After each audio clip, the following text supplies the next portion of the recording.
Please join me in giving Matt Kibbe a warm Pachyderm Club welcome.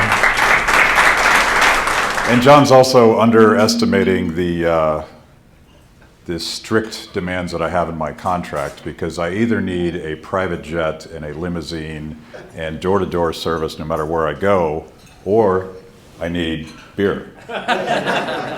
And they sort of balked at the first thing, but I got a beer. And the beauty of this is that it's barely noon, but I get to drink a beer because it's part of my business obligations.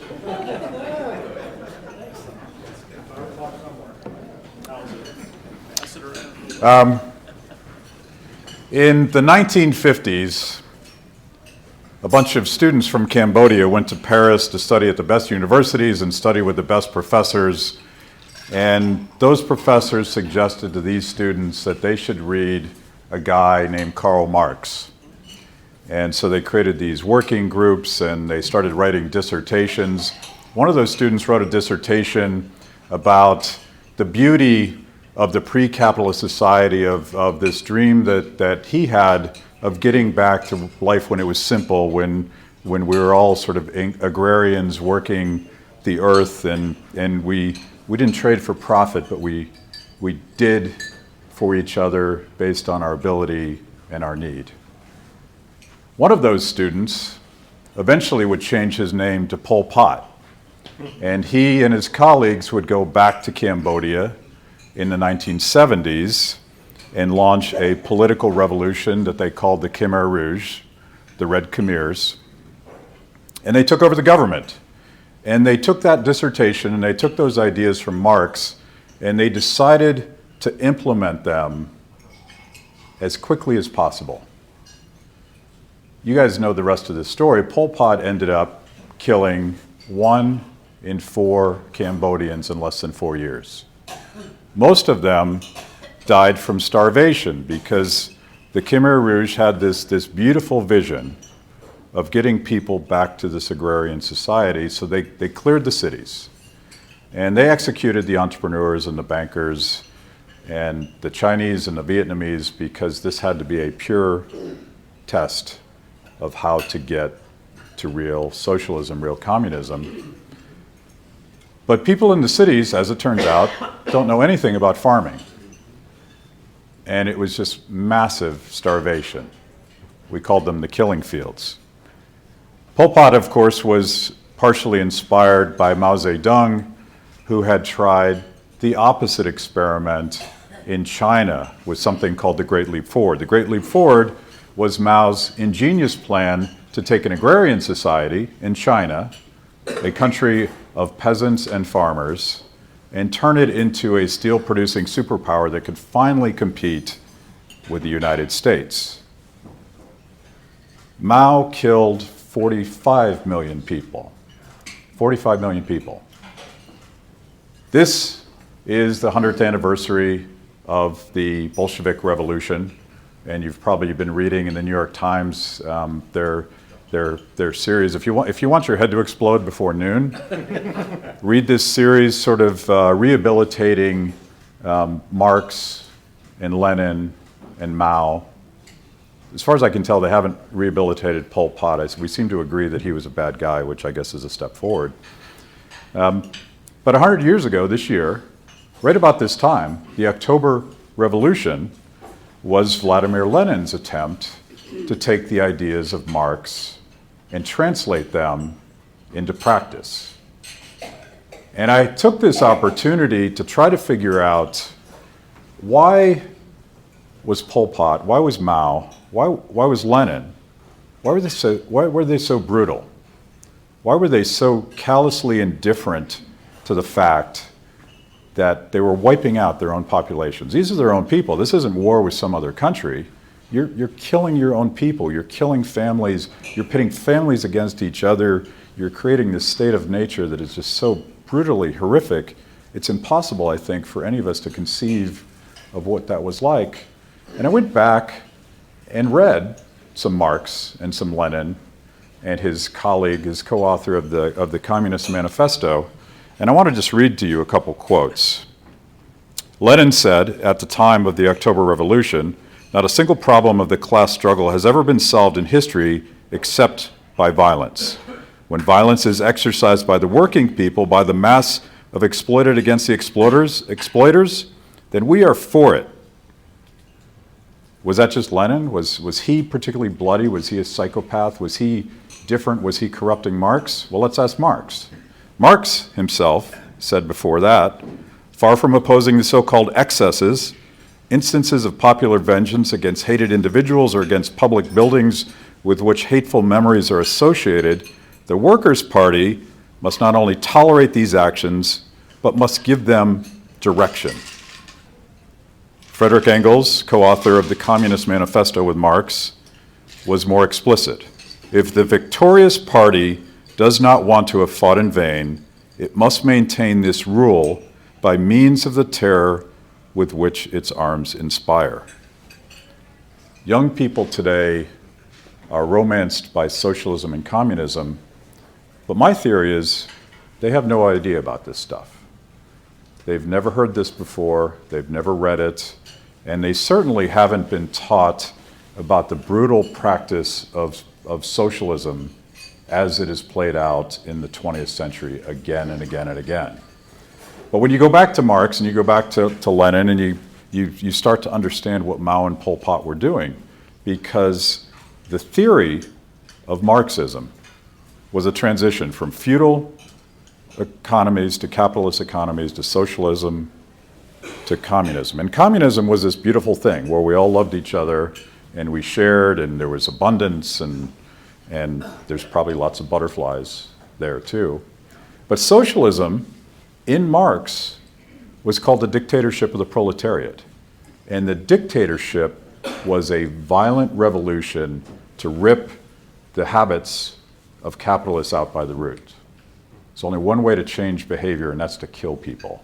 So when you see Antifa in the streets today, Antifa goes back to Europe in the 1920s, and it means anti-fascist.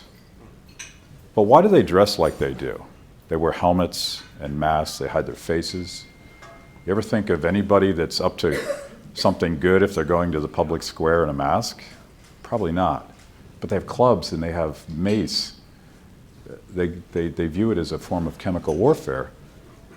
My theory, having gone back and read Marx, is it's baked into the cake. Communism, to get to communism, has to be violent. It doesn't work any other way.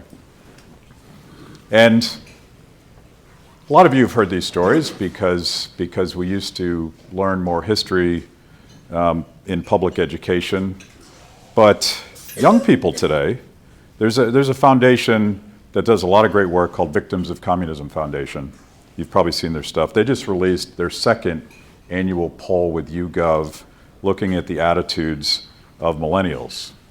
And for the first time in American history, 44% of millennials would prefer to live in a socialist country versus only 42% that would prefer to live in a capitalist country. That sounds pretty bad. When they asked them who their heroes were, here's the good news. Reagan got number one. Reagan's at 60%. That's pretty good. Bernie, where's Bernie? Bernie got 40%. And I get that, and maybe we'll talk about that for a second. But you go down into in the 20s, Che Guevara, 26%, Karl Marx, 18%, Lenin, 17%, Mao, 16%, Stalin killed 65 million people. He's at 13%, he's a hero. Nicolas Maduro, 12%. What's going on there? And should we throw up our hands and say, you know what, the millennial generation is lost? I don't think so. I've studied a lot of data on this, and I think we could all scare ourselves with that kind of data, but if you dig a little bit deeper and you ask young people, what is communism? They can't define it. And you ask them, well, do you support the government owning the means of production? They're like, hell no, that's a stupid idea. Why would anybody do that? So I think there's a language problem that we have when we're trying to connect with young people. and understanding the values that turn them on to these ideas. And I would suggest you go watch a Bernie Sanders stump speech sometime. And I'm a libertarian Republican. I was watching, before I was a Tea Party organizer, I was watching the Ron Paul movement, and Ron Paul gave a great stump speech. It's a lot like a Bernie Sanders stump speech. He's railing against crony capitalism. He's railing against bailouts for big banks. He's railing against the government who invades your privacy and is surveilling your personal stuff. And he's railing about the fact that we're in so many wars that Congress has never approved. Is that Ron Paul or is that Bernie Sanders? At a superficial level, it's the same speech. And of course, you will notice that every one of those stories, those outrages, those reasons that you would get your pitchfork and go to Washington, D.C. and fight the power, these are all stories about concentrated power and abuse of power and what happens when you give politicians or political leaders a blank check to do what they see fit. So when Bernie Sanders rants about all this stuff, and then he says, that's why we need to socialize medicine, there's a fundamental intellectual disconnect. But I would suggest that we tap into that sort of angst that young people have. I think they have sort of righteous indignation. They grew up watching Wall Street get a bailout. We complain about the fact that young people want free education and they respond to that stuff, but think about it in the context of what they saw. Wall Street got bailed out. Where's my bailout?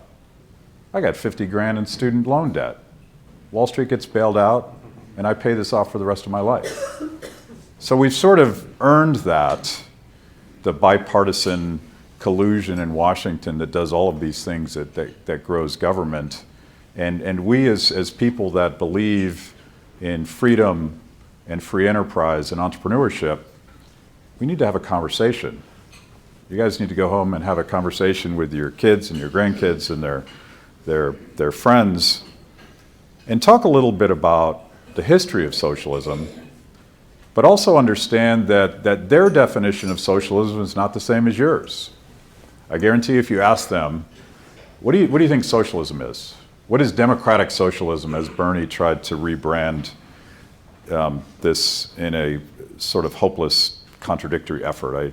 I don't imagine any sort of overlap between democracy, as I understand it, and socialism.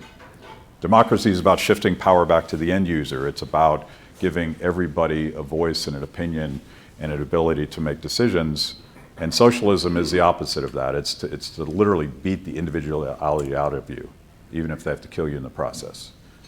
But when you ask young people about what socialism is, they say, socialism to me is people working from the bottom up at the community level coming together to solve problems cooperatively.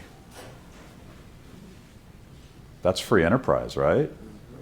It's not a thing about that's socialist. That's how free people cooperate and come together and solve problems and figure out ways to do things. And we're at this point in history where the two parties represented by Mitch McConnell and Chuck Schumer don't represent hardly anybody anymore. And if you take a young person who lives in this radically democratized social media world where they choose everything, they curate their music, they curate their friends, they curate their own communities online, because all of these old top-down communities like TV networks and social clubs and governments, those are all falling apart before our eyes. So they live in this world that I view as very libertarian. And then they get to the political marketplace, and somebody has decided that they only get two choices. And they're sitting there thinking, I feel like I'm in a mall in Caracas. There is nothing here for me. But if we go upstream of politics and move past the Republican and Democratic labels, the conservative and liberal labels, I think we're going to discover that there's a lot of common values in there. That instinctually, in terms of what young people are trying to achieve, they're a lot more like us than they are like them. But we're going to have to take the effort to connect with this. And I'll finish with this because I think this is essential, and I think this confusion goes back to when I was a kid. And when I was in grade school, I was taught that the political spectrum ran left to right. And we'll call this your right and my left. And on the left was communism and socialism and Marxism and progressivism and all of these isms that, in their extreme, we would all acknowledge, yeah, things got a little bit out of control in the Soviet Union. The intentions were pretty good, but things just got out of control. And I wish those psychopaths hadn't gotten all that power, because if we had just elected the right person to impose socialism from the top down, things would have been okay. And of course, on the right, you get fascism and nationalism and institutional racism and all of this stuff that it definitely doesn't feel that good. Like nobody wants to associate with Adolf Hitler anymore, because we know he was a monster. We know he was a mass murderer, and we know that, fascism, when you use that word, people invoke not fascism but Nazism, which was an extremely violent version. But I look at that spectrum, I'm like, so what's the difference between Adolf Hitler and Pol Pot? First thing Pol Pot did was kill all the Vietnamese and the Chinese because they were going to corrupt his pure experiment in blood and soil. How is that any different than Hitler? Mao was the same way. He was a nationalist and a Marxist. And it strikes me that any political spectrum that suggests that you have to split the difference between two extreme violent forms of authoritarianism doesn't make any sense at all.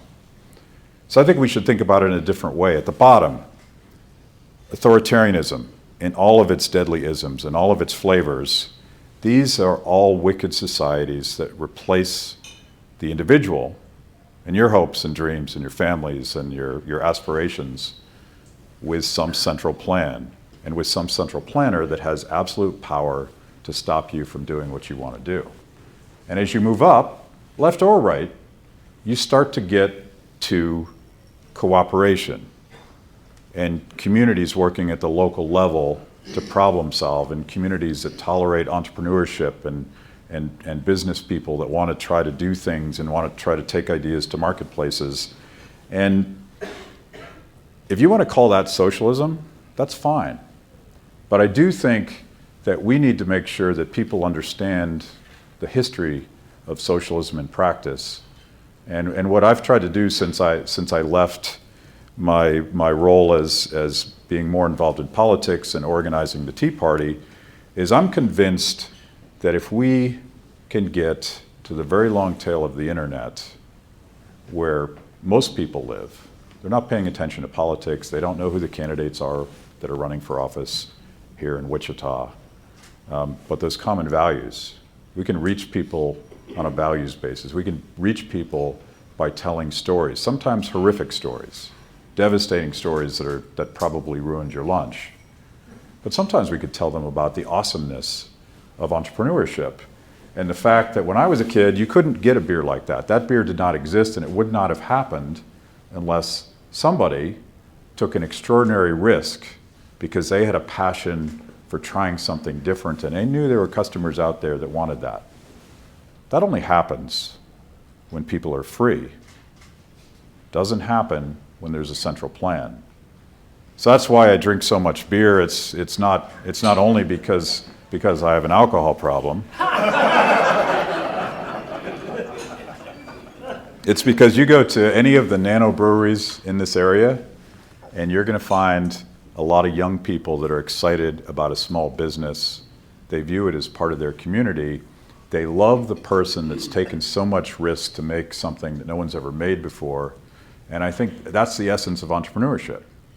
I never liked the word capitalism. A lot of people say that was Marx's sort of pejorative way of describing who we are and what we believe. And the accumulation of capital is just a tiny little piece of it. The real piece of it is choice and freedom and the ability to take a risk, even as all your friends laugh at you.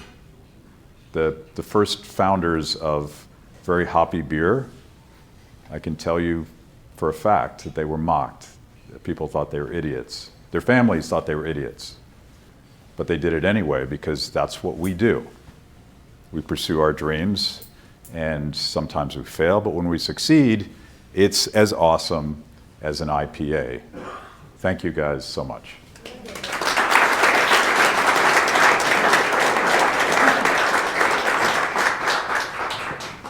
We'll start with our members, and do I see a hand? I have many clients, millennial and the Gen X, and this socialism, could it be that they're confused because, number one, Bernie was painted as a socialist, and they like two of the things he said, free education and free medical. Right. Well, it's funny because you go back in Bernie's history, and he used to be a pretty hard, regular, plain old, unbranded socialist. But some of his friends, when he started running as a democratic socialist and he started sort of taking over the Democratic Party, his true Marxist buddies in Burlington were attacking him for selling out the cause. Yeah, he rebranded that word, and I think he's responsible for a lot of the confusion. And he likes to say, like he's always been defensive about it.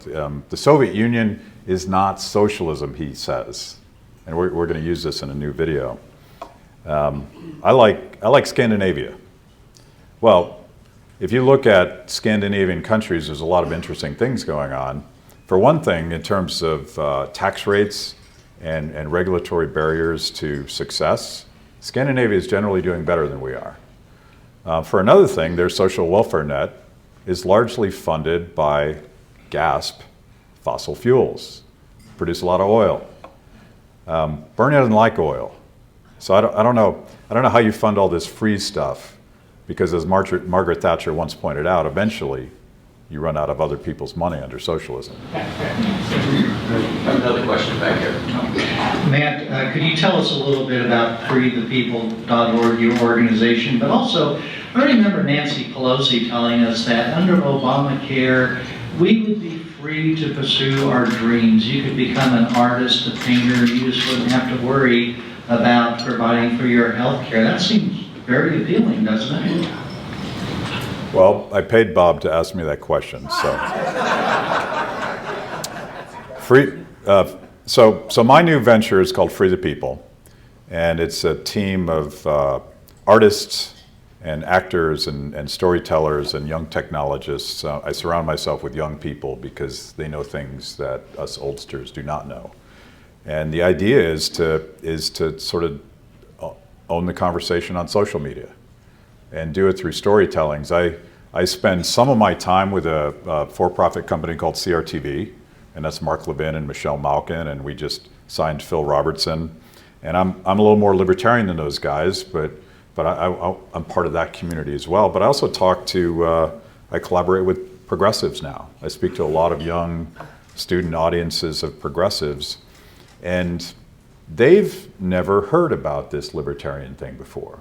Like to the extent they've heard of it, they think they just lump it in as all kind of a far-right, semi-racist, don't care about anybody or anything but yourself. And that's the worst caricature of who we are.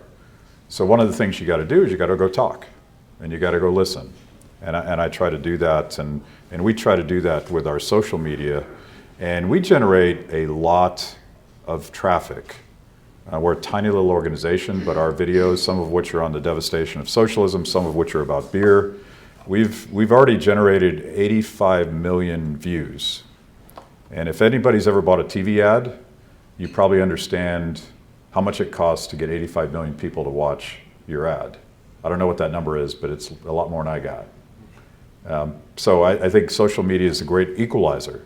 Even when Facebook is messing with the algorithm, even when there's all sorts of censorship and control in this new world, if you want to talk to young people, don't go on TV. They don't watch TV. Go on Facebook. Go on some of these media platforms that share documentaries. They curate their stories and their news. That sounds like our world. This should be us. All of the monopolists, all of the Walter Cronkites in the world are gone. So we gotta get in that space, and the way you do it is not with a 40-page white paper. You tell a story, and it should be quick and fun and visually engaging, and that's what we're trying to do. And I forget your second half of your question. What about Nancy Pelosi saying Obamacare would set us free to pursue our goals? Well, I don't want to be controversial, but sometimes Democrats lie. Is that safe? Is this a safe space? Can I say that? Over here.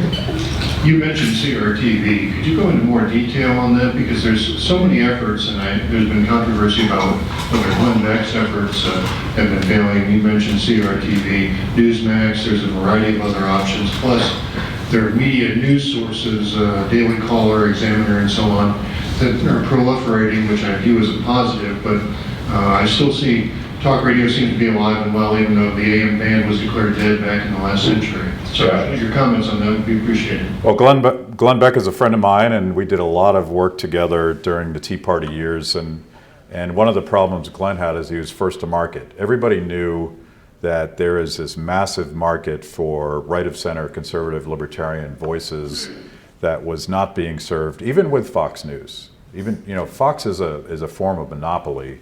And I can tell you as a Tea Partier, they only let me on when I was picking on Democrats.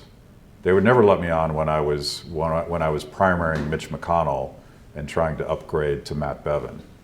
So there's this pent-up demand out there, and there's this decentralized distribution system. Glenn is in that marketplace. CRTV is in that marketplace. We're pretty brand new.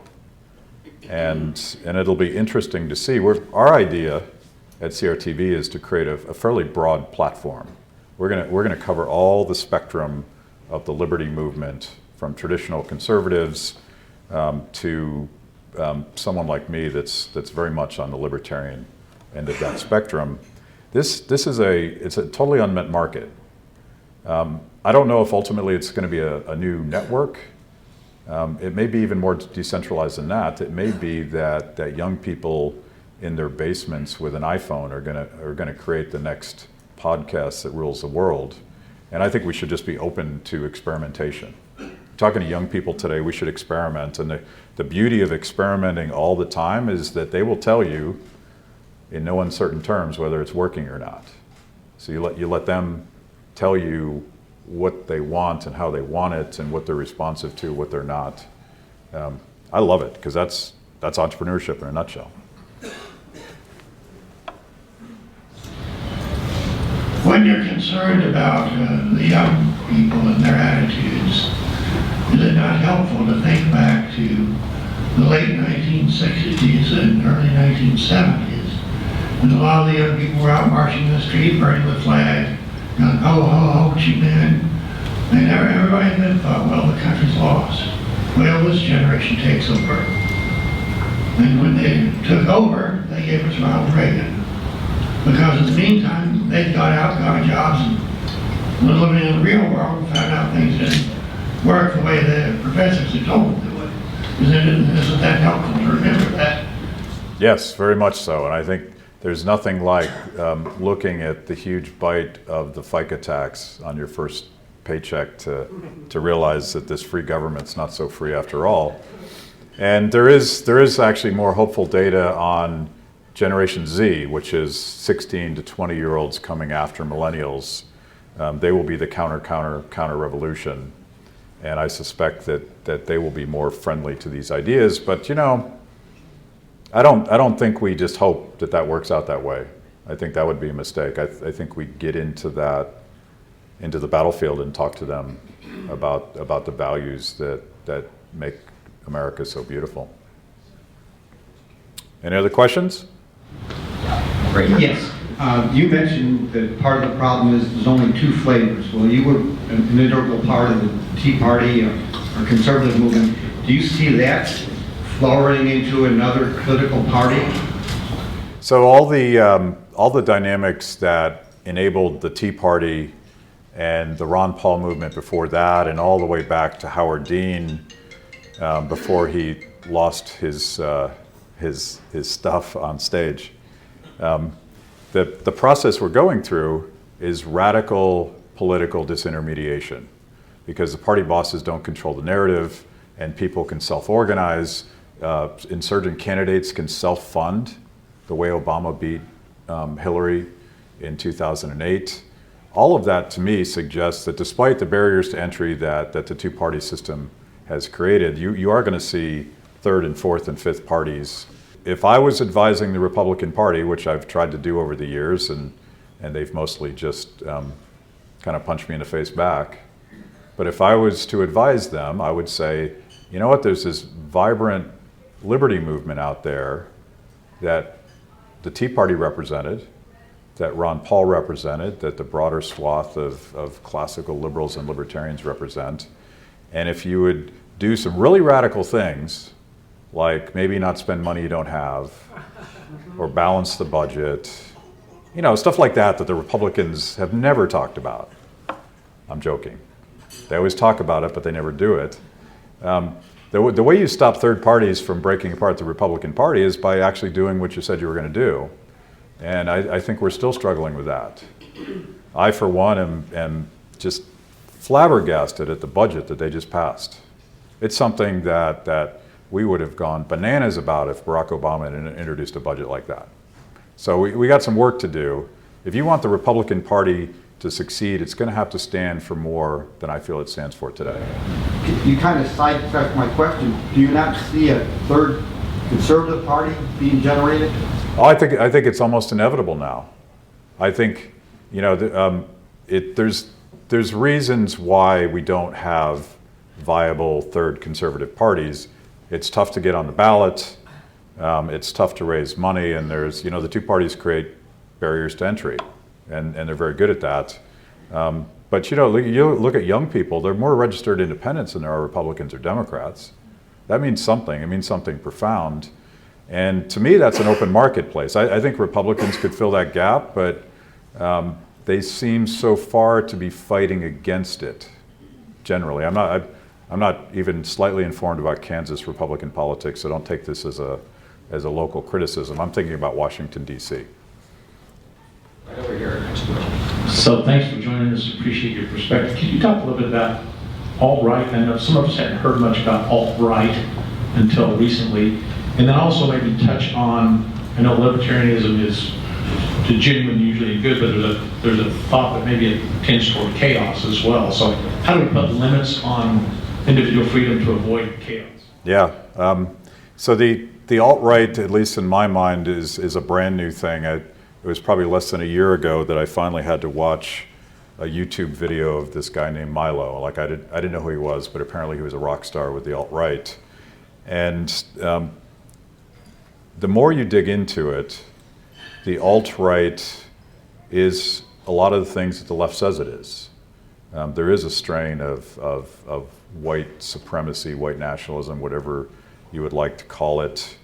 And I didn't really take them as seriously as perhaps I should have until Charlottesville. And you had these kids marching around with swastikas. Where the hell did that come from?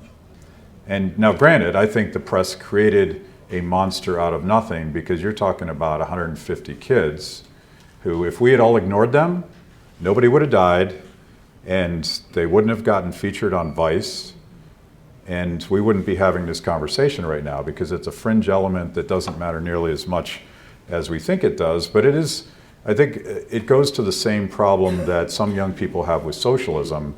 I think some young people are flirting with a kind of a noxious brand of nationalism. And nationalism is, at its essence, replacing the needs of the individual with the needs of the collective. It's the same thing. It may have different goals. It may have goals that sound more attractive to us, but we have to understand that whatever the goals are of these ideologies, it really comes down to concentrated power. And we know what people do with concentrated power. It's a new book by Anne Applebaum about Joseph Stalin, who is probably the most successful mass murderer in human history.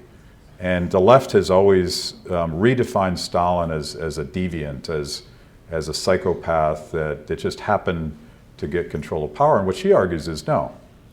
He was a rational actor responding to the incentives that are created whenever you give a politician that much control and power. To hold on to it, you kill a lot of people.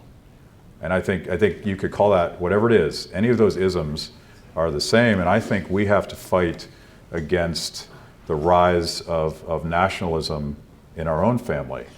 Because I think people are viewing it as the same way that Antifa views the world as a simple two choices. You're either a Nazi or you're a socialist. We should not ever accept that those are the two choices, and they're not. Our next question.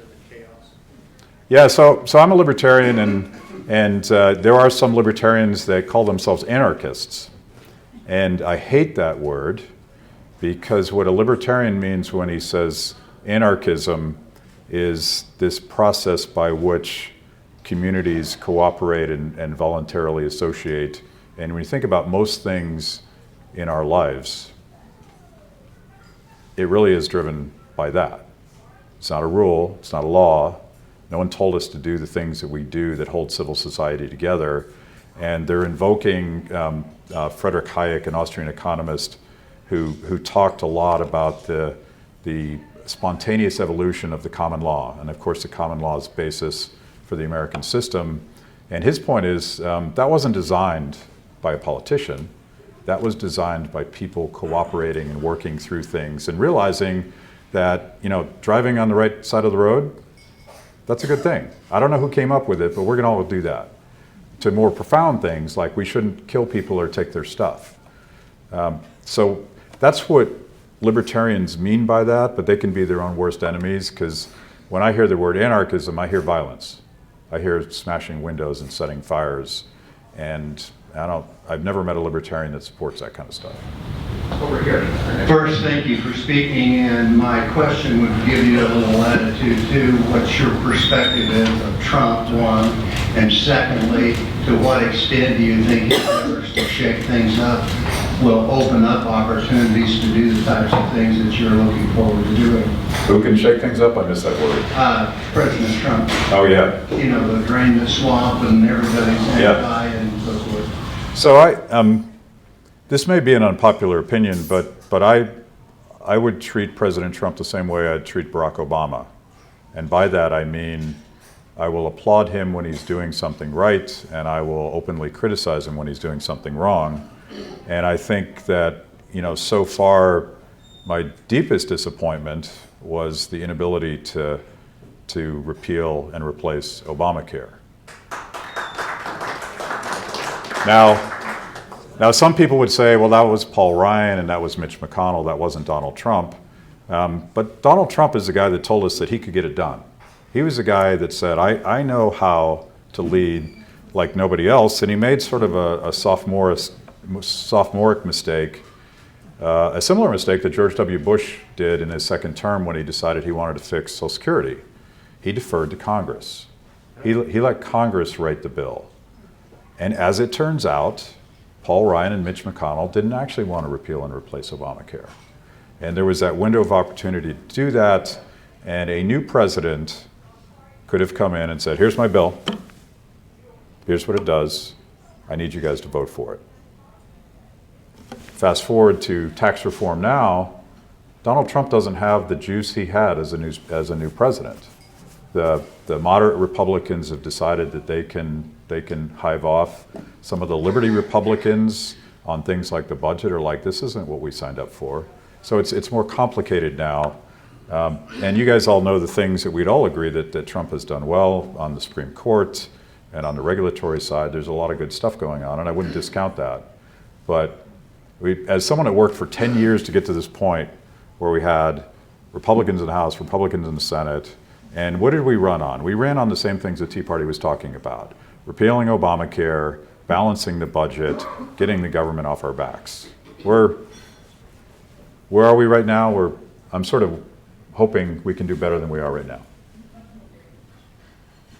Our next question's back here.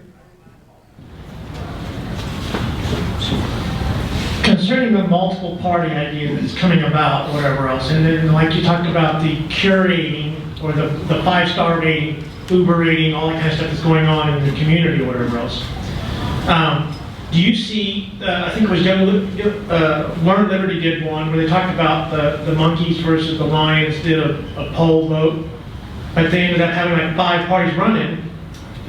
But when you had like a runoff, you had, I don't know if you've ever seen that little cute cartoon video, or whatever, but it was showing that even with multiple parties, you could still have a good like majority of curating type effect come out where the people's voices got heard. Instead of having to have parties, you had the individual communities were voicing up and you didn't have to have it. Yeah. So how do you think we can, is there ways that like libertarianism / all the other parties that might come about not be a scary thing, we can address them as, let's change the way how we vote on them to where those with the best ideas come to the surface? You know, I would have liked for Gary Johnson and maybe even the Green Party candidate, she didn't have nearly as much traction to have been on the presidential stage, because I think one of the downsides of not having alternative perspectives in our political system is that young people who are interested in curating things for themselves, they just opt out. And I heard it again and again and again in this election. Oh, it doesn't matter, so I'm not going to show up. So there are election reforms that will surely be gamed by 2 parties, but there's something called ranked choice voting that would allow more people to show up for the candidate that they're really excited about. And in that process, they're learning that voting is more fair and voting is something that good citizens do.